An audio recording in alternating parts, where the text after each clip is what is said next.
Saudara-saudara, Rasulullah SAW ketika dilanda gempa bumi, beliau letakkan tangan beliau ke tanah. Kemudian beliau berkata, wahai bumi, belum saatnya bagimu. Wahai bumi, belum saatnya bagimu. Kemudian beliau berkata, maksiat apa yang telah kalian lakukan sehingga Allah Subhanahu wa taala berikan gempa bumi ini kepada kita.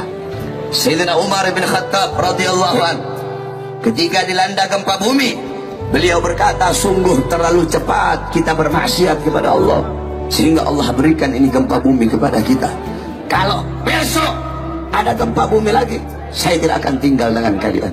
Sayyidina Umar bin Abdul Aziz ketika dilanda gempa bumi, beliau kirim surat kepada seluruh para gubernur-gubernur yang isi suratnya, wahai para gubernur, bertaubatlah kepada Allah dan sedekahkan harta kalian di jalan Allah Subhanahu wa taala.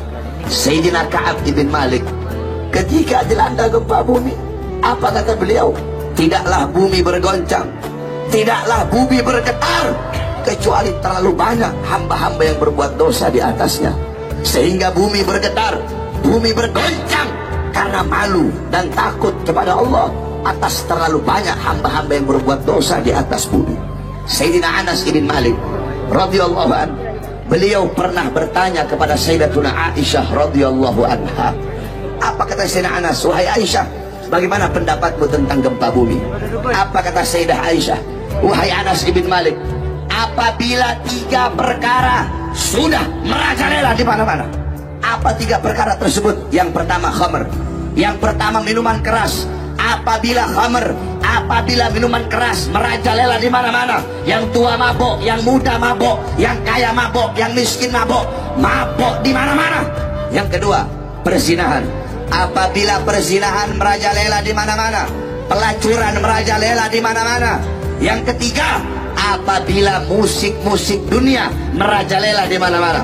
Orang lupa baca Quran, lupa zikir, lupa tahlil, lupa tahmid, lupa tasbih, lupa takbir, lupa tamjid, lupa istighosah, sibuk dengan musik-musik dunia.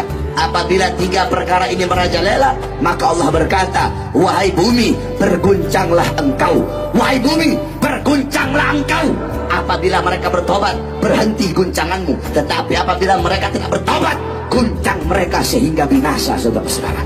Jadi Allah Subhanahu wa taala berikan ini gempa bumi karena terlalu banyak hamba-hamba yang berbuat dosa. Jadi ketika ada gempa bumi, jangan kamu bertanya, ya Allah, kenapa kau kasih gempa bumi? Kenapa kau kasih tsunami? Kenapa kau kasih banjir? Tapi tanyakan kepada diri kita, berapa banyak perbuatan-perbuatan dosa yang kita lakukan, saudara-saudara. Kemudian Sayyidina Anas kembali bertanya, apakah itu adalah azab dari Allah? Apa kata Sayyidah Aisyah? Bagi orang mukmin, bagi orang yang beriman kepada Allah, itu adalah nasihat dan rahmat dari Allah. Sedangkan bagi orang-orang kafir, bagi orang-orang munafik, bagi orang-orang yang suka berbuat dosa, itu adalah bala dari Allah Subhanahu wa taala.